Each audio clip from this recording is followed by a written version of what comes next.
You ready?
Go ahead, Jennifer.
Welcome to the First Unitarian Church of Cincinnati. My name is Reverend Connie Simon, and I'm glad you're here with us this morning. Our urban community welcomes all with love, supports learning and spiritual growth, serves our wider community, and works for justice, equity, and inclusion. If you'd like more information about our community or its work, please email us at member-care@firstuu.com. I do have some announcements to share with you this morning, some things happening. First, for the month of October, our Share the Plate has been dedicated to the Seventh-day Adventist pantry, Shiloh Food Pantry here in Avondale. You may still contribute to this October collection for them and help our neighbors in need. You can contribute by Breeze if you are a member and select Share the Plate September from the drop-down box. You can donate through our website at firstuu.com, or you may mail a check to 536 Linton Street, Cincinnati, Ohio 45219. Also, this week we are beginning our Widening the Circle of Concern Lifespan Faith Development class for adults. This series is based on the UUA Commission on Institutional Change report and will take place on the third Wednesday of every month from 7 to 9 p.m. If you're interested, you may register online, or you can email that member-care@firstuu.com or contact me directly. Thank you.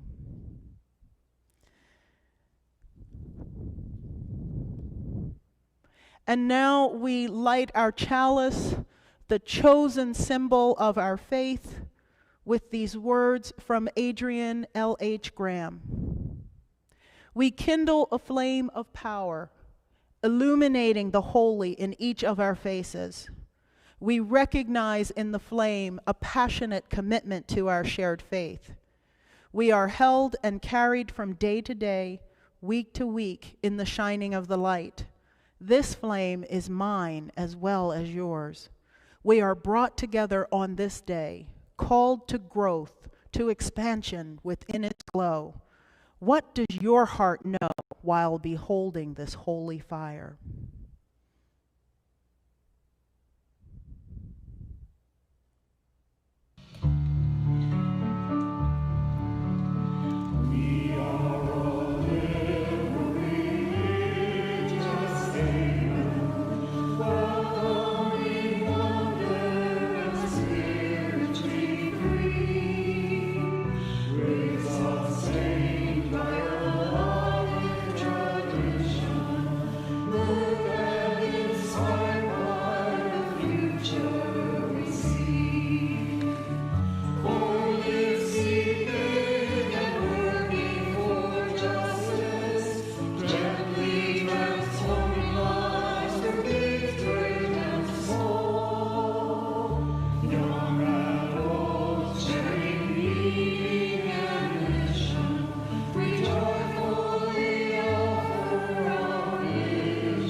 Baldy, a tale from Scandinavia. Lars was a man who always had a smile on his face. You'd often hear him say, "I have little money, but I've got lots of time." It was true.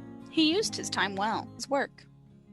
It's not surprising that Lars would be the one to take on the challenge of the farm down Nykobing Way. It had changed hands more often than most people change clothes. No sooner did a family move in than they would find themselves hurrying to leave.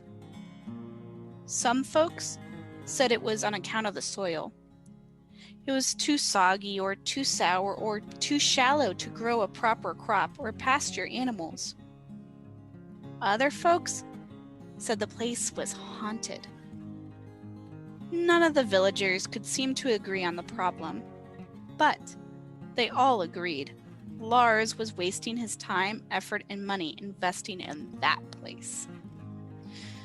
However, Lars paid their stories no heed. He was thrilled that at long last there was a farm he could afford to buy. He emptied every last coin from his pocket to pay for it, and gladly took the keys. It was almost dusk when Lars arrived. Even in the dim light, he could see that the fields and pasture lands were barren and bald.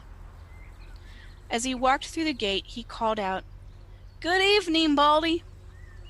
To his great surprise, he heard a gruff voice reply, "Hello to you too." Or was he imagining it? He wasn't sure, but just in case, he decided to call back, "If there's someone out there, you are invited to join me for dinner on Christmas Eve." Soon, Lars forgot everything about his unusual introduction to the farm. He was just too busy. He repaired the stable to protect his cow, pig, and sheep from the cold. He patched up the tumble-down fences so the animals could go out to pasture. He fed and watered the animals. He harvested the scrawny vegetables and plowed the fields and seeded a cover crop. And then the repairs began again. There never was a dull moment. One chore or another was always waiting to be done. By the time Christmas arrived, Lars was ready for a rest and a celebration of hard work. He roasted the fattest goose he could find, caramelized a few potatoes, and chopped a red cabbage very finely. He was about to sit down to his special meal when he heard a knock at the door. He hurried to open it and looked all around. No one was there. Just in case, he called out, "Good evening and Happy Christmas to you." A gruff voice replied, "I've come for dinner." Lars looked more carefully and finally saw a little man, not much higher than Lars's knee. His nose was hooked, his beard was long and gray. He wore a red jacket, gray striped trousers, black clogs, and a little red hat. Lars's visitor was not a person, but a small and magical elf called a nisse in Danish. And when the nisse pulled off his cap, Lars saw that he was as bald as the land had been. Soon the two sat together at the table sharing food. Lars made conversation and joked, a little nervously. Baldy, that was the niece's name, didn't say much, but he seemed to enjoy himself, smacking his lips. Suddenly, Baldy stood up to leave and announced, "On New Year's Eve, I'll serve you food. Come to the stable." When the time came, Lars wondered if he had misunderstood. He couldn't see the little man at the stable anywhere. Just in case, he called out, "Happy New Year's Eve to you." Baldy emerged from behind a large rock. "This way," was all he said. Lars followed him down a narrow, winding tunnel, and soon entered a chamber glowing with candlelight. Baldy served salt cod and green leeks, a perfect New Year's meal. Lars eagerly sat at the table. But just as he was about to take his first bite, Baldy suddenly grabbed Lars's plate right out from under his spoon. Lars was stunned. Before he could protest, though, a great big black drop of goo fell from the ceiling to the table, exactly where Lars's plate had been. "Thank you for rescuing my meal," Lars exclaimed. He moved over to sit up against the wall of the cave. The two ate in silence, watching as more and more dark liquid oozed out of the ceiling and dripped onto the table. "We've got to do something about that. Perhaps I could patch up the ceiling."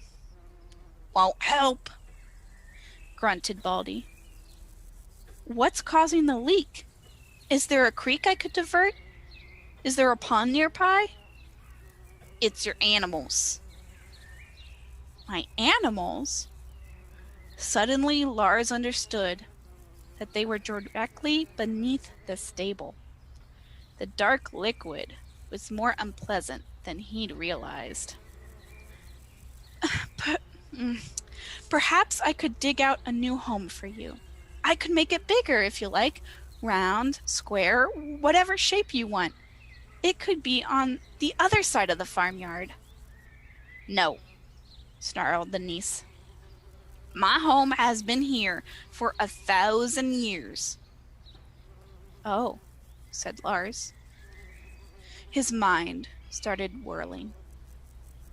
"You'd like me to move the stable, wouldn't you?"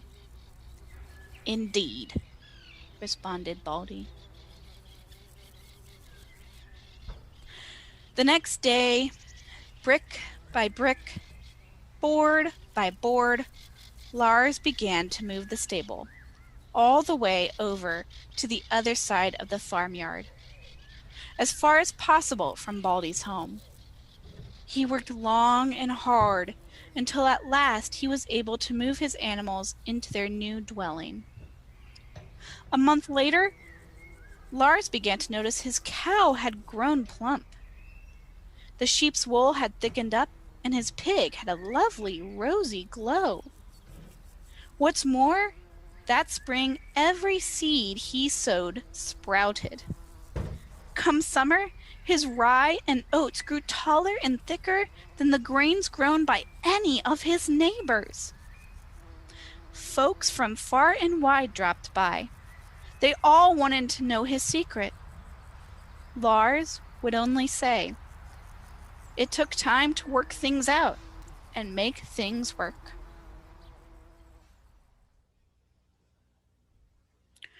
Our church is a lot like a farm. It takes effort to cultivate it properly. Now, taking that metaphor further, today I am wondering, who are you in this story? Are you Lars, willing to take the time and effort to work things out and make things work? Are you Baldy, someone who has always been a part of this farm but is often overlooked? Are you the previous owners who, by ignorance or stubbornness, have refused to put the effort in to change?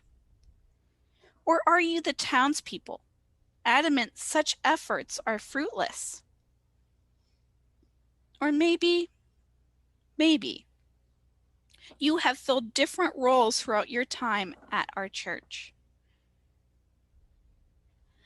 Reflect on this answer and then share it with a family member or friend this week. Or, if you feel so called, share it during coffee hour after the service.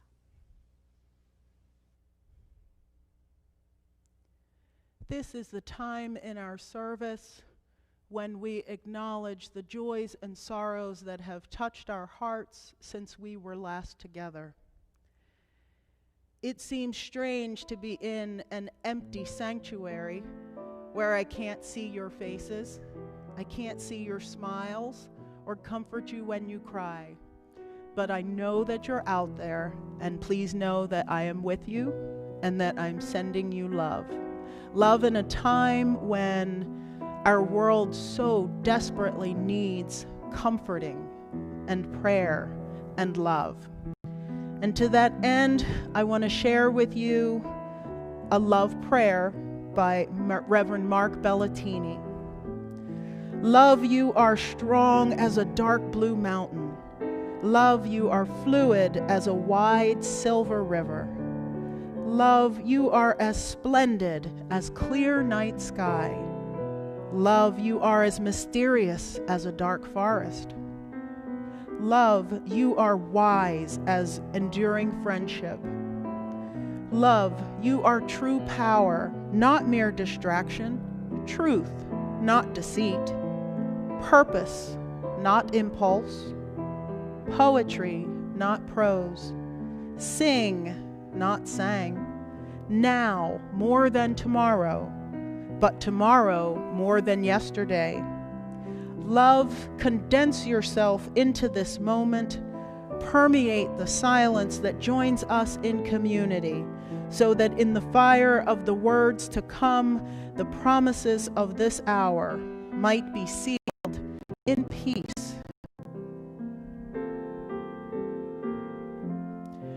For those we have named, for those whose names we do not know, and for those whose names are carefully guarded in our hearts, we drop 3 stones in our water, and so that its healing properties may soothe our sorrows and amplify our joys, after which we'll pause for a moment of silent meditation, reflection, and prayer.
Lord, prepare me to be a sanctuary, pure and holy, tried and true. With thanksgiving, I'll be a living sanctuary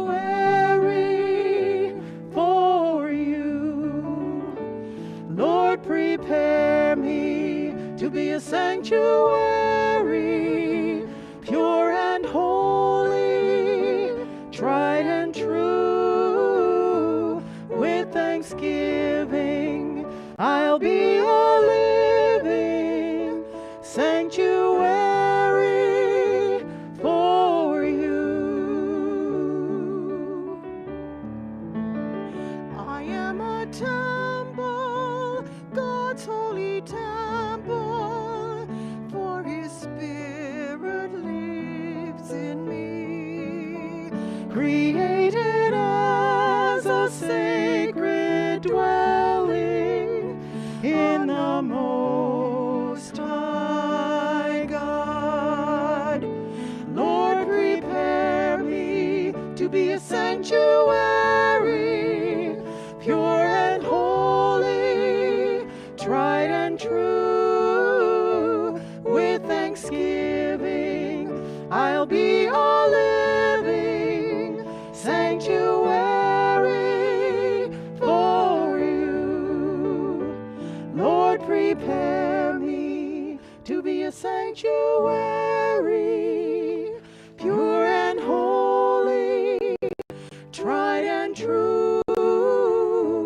With thanksgiving, I'll be a living sanctuary for you.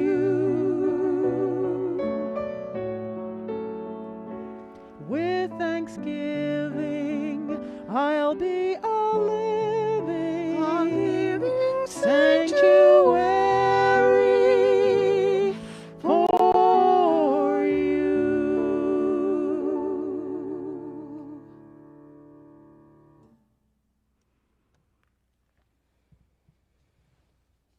Giving to First Church is easy. You may give in any number of ways. You may text your gift to 513-717-7373. If you have access to our Breeze member system, you may click Give Now. You can give online at firstuu.com, or you may mail a check to 536 Linton Street, Cincinnati, Ohio, 45219. And if this is your first time visiting us, we invite you to let the virtual offering plate pass you by. Your presence is your gift to us.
understand the full impact of the Commission on Institutional Change report, we need to go back in time.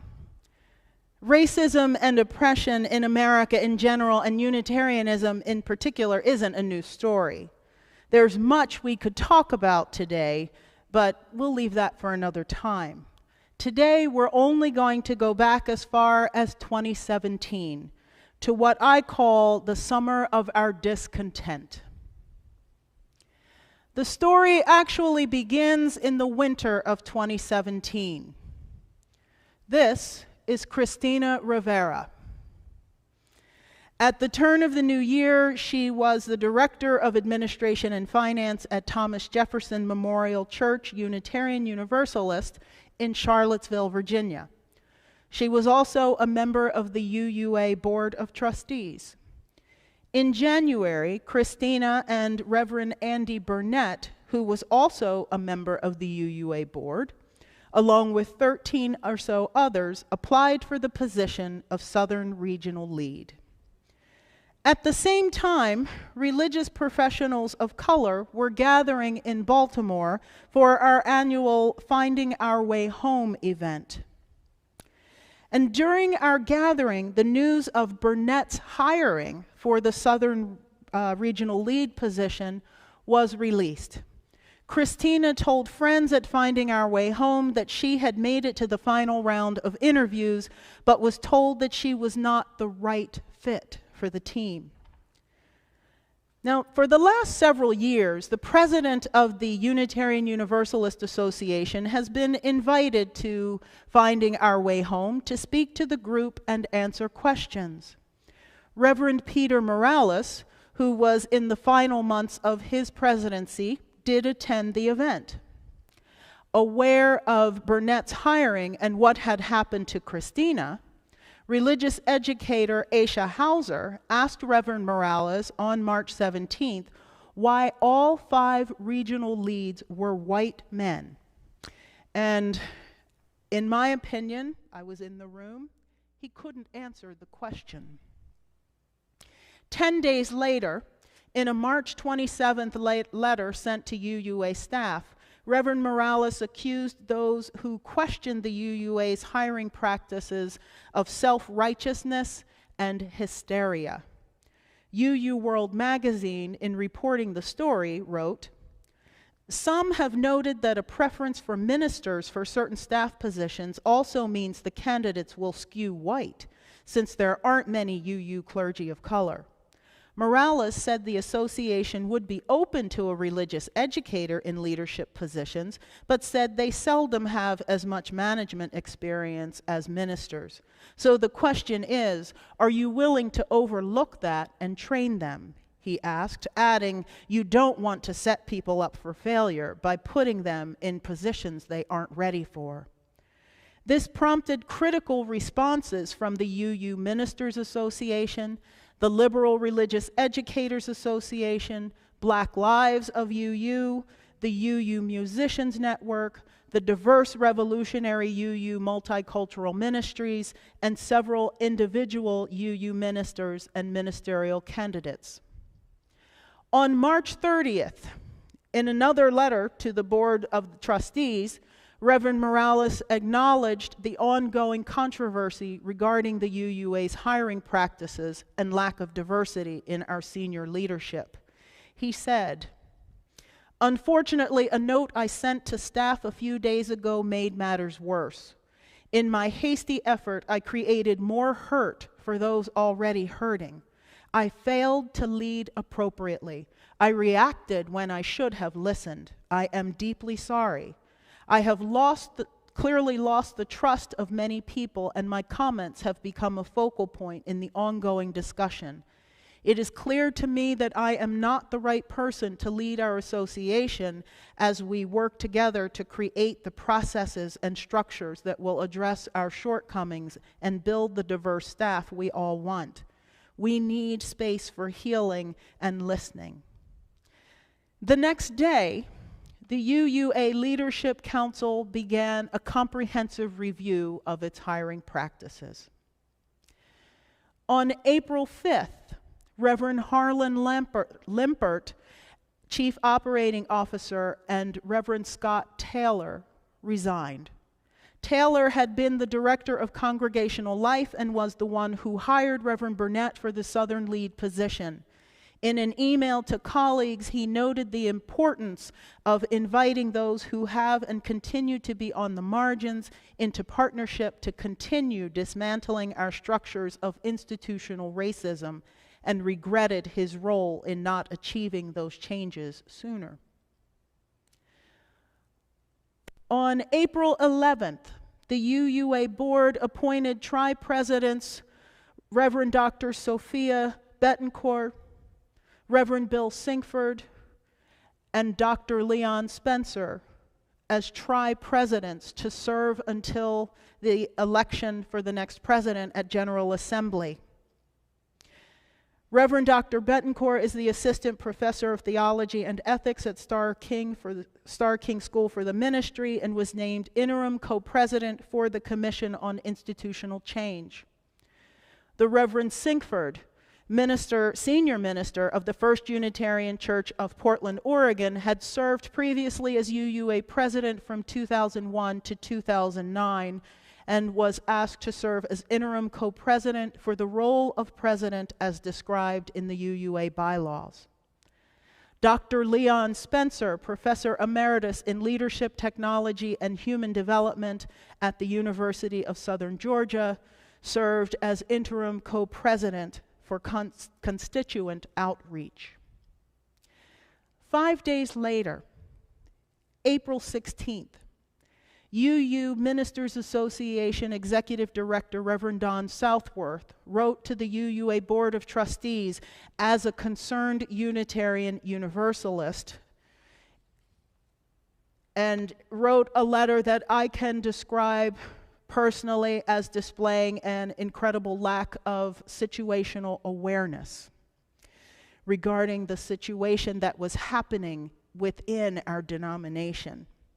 Following the resulting backlash, he resigned as executive director.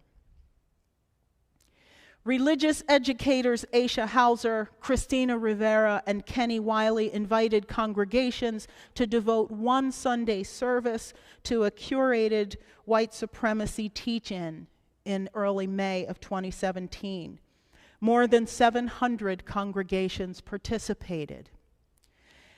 And then we all headed to New Orleans for General Assembly and the announcement of the Commission on Institutional Change, a group that was charged by the UUA Board of Trustees with supporting long-term cultural and institutional change that redeems the essential promise and ideals of Unitarian Universalism.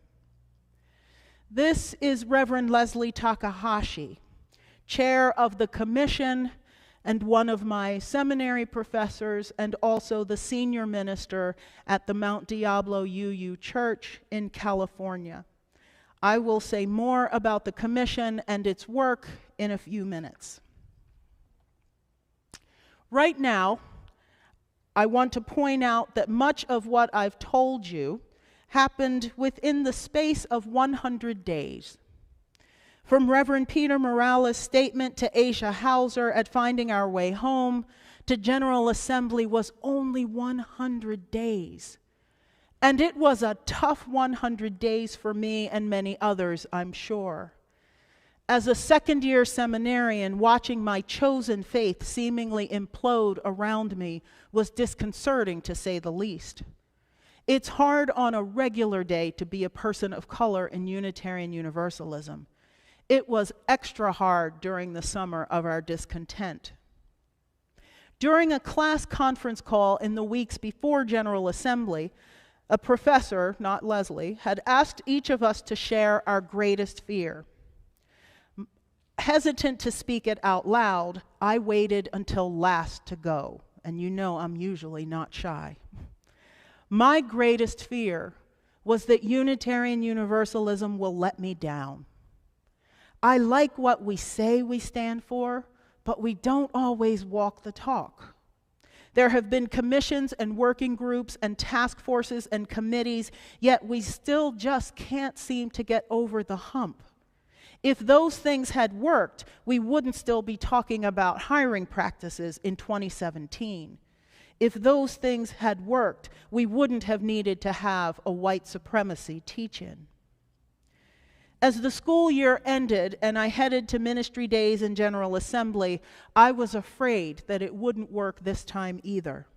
That the belief in the inherent worth and dignity of every person is nothing more than a catchy tagline. I feared that my chosen faith, to which I was dedicating my life, would let me down and break my heart.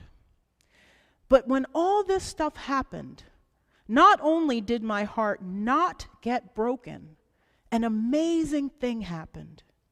It started to heal. I could feel it. I could feel the warmth of community and the light of love seeking into the cracks and filling the pockets of doubt. Several senior ministers of color took time to pull me aside in New Orleans. They just wanted to make sure I was doing okay. In a moment of pure ministry that I'll remember for the rest of my life, Reverend Leslie put her arms around me and reminded me, this is our faith too. It was an amazing time. Elders were looking out for their juniors and colleagues were looking out for one another. There were lots of tears, lots of hugs, and lots of prayers of hope and encouragement. It was hot and humid in New Orleans, and the air was electric. The resignations of Morales, Harlan, Taylor, and Southworth had caused quite a buzz among the denomination. People took sides. There were, and still are, many who aren't happy with what they perceive as political correctness. But there were many more who supported the hiring review and the renewed focus on dismantling white supremacy culture. My heart filled with hope. And another thing happened in New Orleans. There were these people walking around wearing these green t-shirts that said, "Are you our minister?" They were passing out flyers that were extolling the virtues of Cincinnati. I took one.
It doesn't mean we can be friends.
thank you for indulging me and allowing me to share with you a video from Finding Our Way Home. 2019, the last time religious professionals of color were able to gather in person. As you can see, there are occasions marked by worship and joy and sharing and pure love. Now, I gave you a lot of background earlier about what was happening in the summer, and I showed you some love that is possible. And I did that because I think it's important for you to know the context in which the commission was established. In our country, long simmering political division was suddenly boiling over in 2017, driven by sexist, racist, homophobic, transphobic, and xenophobic policies and propaganda from the highest levels of our government. Individuals felt emboldened to commit overt acts of social injustice and violence that we hadn't seen in 50 years. And now, as we approach the 2020 fall election, that behavior has only escalated to the point where families and neighbors have been torn apart by differing political and ideological beliefs. If it's happening in our communities, it's happening in our congregations. After all, they are microcosms of our communities. So not all UUs have been pleased with the denomination's focus on dismantling white supremacy culture. In March of 2018, someone left an anonymous racist message directed at Christina Rivera at her congregation. UU World reported that in October, during the UUA board meeting, anonymous hate mail targeting her son, a youth caucus volunteer leader who was in Boston that weekend for a meeting. Not long after, she resigned from the UUA board. Christina wasn't the only one targeted. The UUA received a record number of calls from religious professionals of color experiencing conflict in their professional settings. In just the first quarter of 2018, UUA intervention was requested in more than 15 congregational conflicts stemming from issues of race. In 2019, Reverend Todd Eckloff from Spokane, Washington, wrote a book entitled The Gadfly Papers that challenged the very existence and legitimacy of white supremacy culture and again raised the charge of political correctness. He brought copies to distribute to General Assembly last year. Reverend Eckloff was censored by the UU Ministers Association for his disregard of invitations to return to covenant with the association. This is still an area of very strong feeling among ministers, religious professionals, congregants, and lay leaders. In fact, just a month ago, 20 ministers who ranged in tenure from 18 to 45 years of service resigned from the UU Ministers Association rather than participate in the anti-racism, anti-oppression work. It's in this charged atmosphere that the Commission on Institutional Change was called to do its work. They began by identifying 5 premises to guide them. 1, we need our practice of Unitarian Universalism and our fellow Unitarian Universalists into living the fullness of the theology we inherit and proclaim. 2, transformation is needed at all levels of our association to abandon dysfunctional cultural expressions of our theology and polity. 3, the covenants that bind us together, both within our faith and to our partners in the world, are frayed and broken by the domination of white supremacy culture among us. 4, to keep Unitarian Universalism alive, we must center the voices that have been silenced or drowned out and dismantle elitist and exclusionary white privilege, which inhibits connection and creativity. 5, in this effort, we should be guided by the promising spots of creativity and learning, where new multicultural and multi-generational expressions of our faith are found. Over the next 3 years, the Commission issued calls for testimony in the form of personal interviews and written submissions. They held focus groups in a variety of settings and made sure to include those who voiced concern about the anti-oppression work. They convened a multi-day collaboratory, a gathering of those who had been leading work on equity, inclusion, and diversity in the various facets of Unitarian Universalism to help set benchmarks for the work. They contracted with Visions, Inc., an international consulting firm, to review key documents and analyze our leadership structures. They conducted surveys of all participants at General Assembly, both in person and through the app, and used social science research tool Deduce, a cross-platform application for qualitative data. This volume, Widening the Circle of Concern, is the Commission's final report and recommendations from its 3 years of study and hard work. I want to share with you excerpts from its statement of the many trends affecting this issue. Our nation is moving away from institutional religion, and Unitarian Universalism is not immune. As institutional religion declines, more who enter our doors are not refugees from other faiths, but are experiencing faith communities for the first time through our faith and are seeking spiritual ground. The demographics of our nation have changed, and with them expectations around cultural competency. There is an increase in the percentage of population that is non-white. More people marry outside their racial group, thus increasing the percentage of people who are multiracial. New generations face a much bleaker future than those who are now at the end of their careers or in retirement. New generations face a lack of opportunity. Income inequality affects younger people disproportionately. New generations no longer expect to achieve a higher quality of life than those before them. And there is a new level of despair caused by climate change and increased awareness of the problems of the world that brings more people into our congregations and communities who are seeking a sustaining faith. In the face of these trends, we face critical divides among us. Many of those who came to Unitarian Universalism during the 60s through the 80s were interested in getting away from religious practices they felt were non-rational, demeaning, or illogical. The attraction of our faith was what it is not: non-creedal, non-hierarchical, and the emphasis was on personal freedom.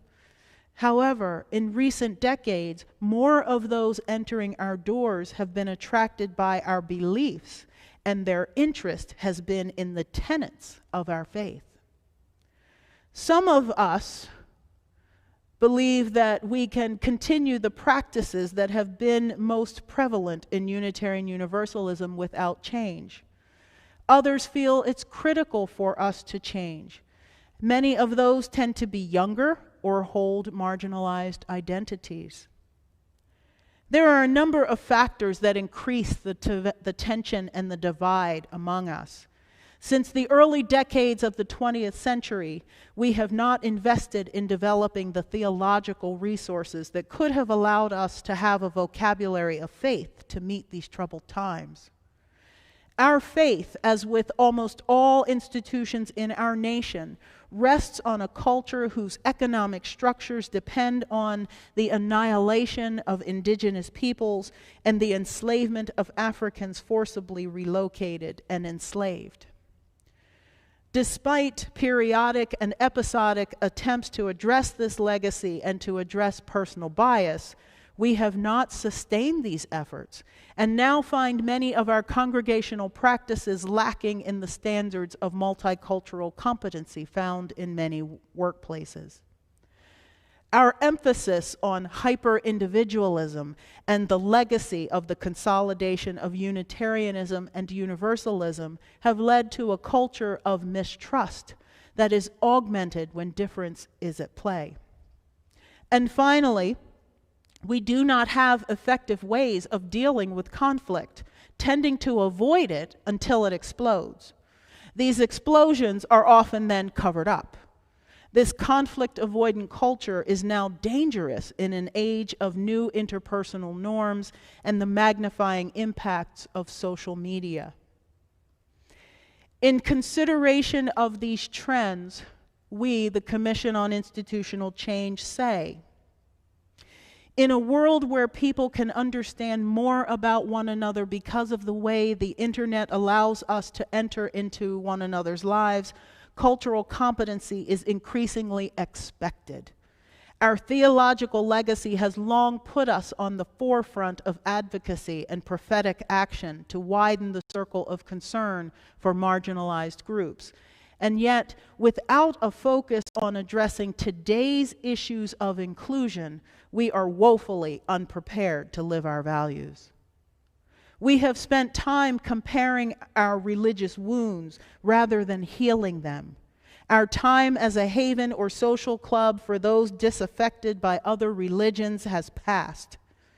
In these searing times of political division, climate change, economic polarization, and global strife, people need a sustaining faith. Economic and demographic trends alone would require us to look anew at efforts to promote equity, inclusion, and diversity. And we also have a theological imperative to do so. We continue to attract a greater diversity of people and then to retain a very small percentage who don't match the resourced, white, aging majorities within our congregations. We witness a growing and cavernous gap between generations, exacerbated by lack of investment in technologies and methodologies that can help us understand and better comprehend generational differences. As with other predominantly white institutions, we have failed to acknowledge the extent to which the resources that have built our institutions were amassed at the expense of people of color, especially Indigenous and Black people. The unfinished and interrupted work on race within Unitarian Universalism has marred our ability to move forward at a time when accountability, multicultural awareness, and inclusive language are becoming the new normal in the larger world. Engagement in this type of development is deep spiritual and faithful work that allows for growth and change.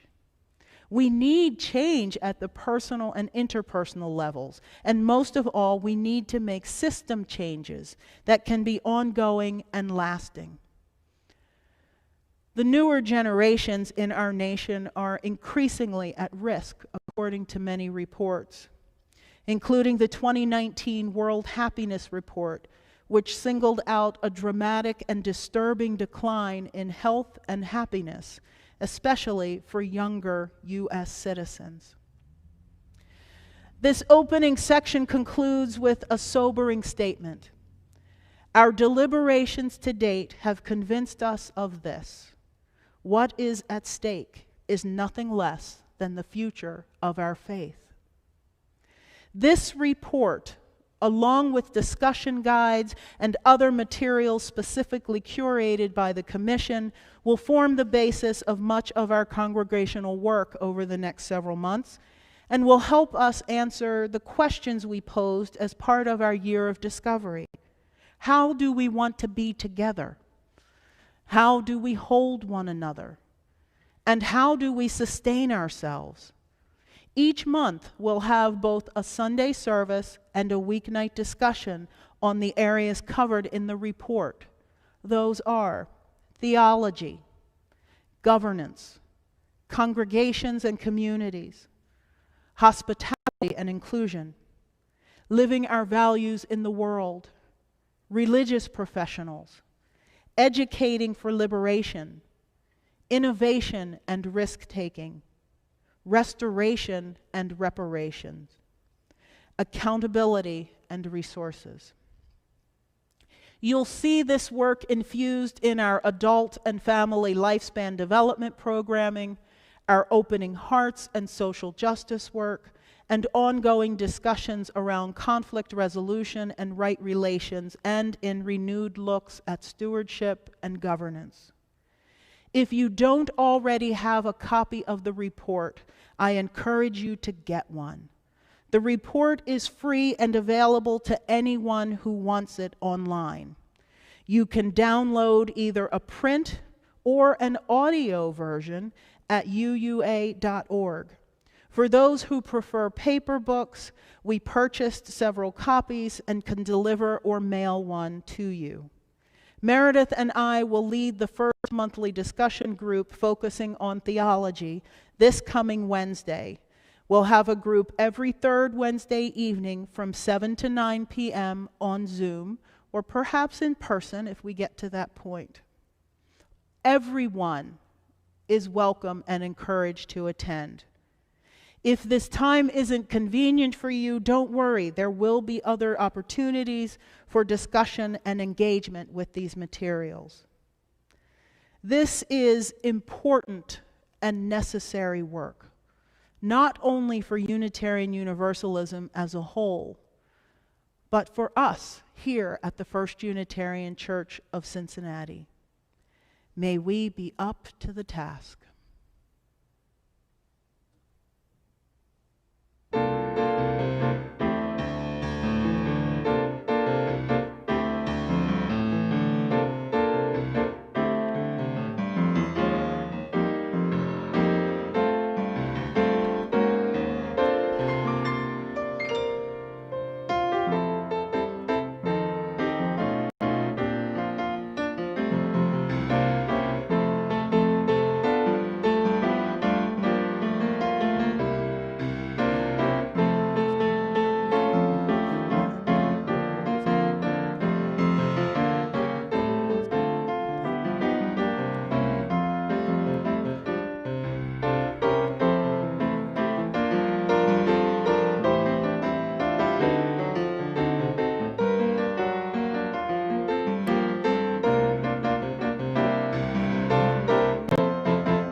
We extinguish our chalice together by reading the words that appear on the screen.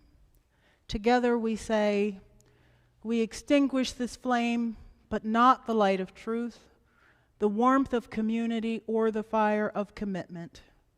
These we carry in our hearts until we are together again."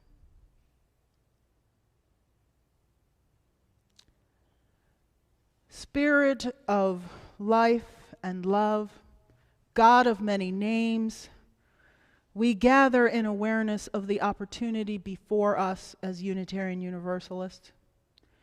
We have been given many chances before today to heal the wounds of the racism and oppression that have beset our denomination for many years. and held us back from realizing the inherent worth and dignity of all Unitarian Universalists. We have made some progress, but we still have a long way to go. We have an opportunity today to renew our commitment to this work, and we embrace it fully and thankfully. We come together to listen to the voices of those whose contributions to our faith have been neglected for far too long. We welcome them home into a new Unitarian Universalism, into a faith that embraces and includes all of us and brings us closer to the beloved community of which we dream. We know we have much work to do, that everyone has a role to play if we are to live fully into our principles and achieve our highest aspirations. We pray for healing of the wounds of the past and the present. We pray for open hearts and minds that we may envision what is possible. We pray for the courage not only to speak up, but also to listen, even when the words are hard to hear. We pray for compassion and understanding. We pray for resilience and determination and for the fearlessness to take risks, to make mistakes, and to keep trying. In gratitude for the opportunities we have been given and the promise of what we can achieve together, and in the name of all that is holy, we say amen.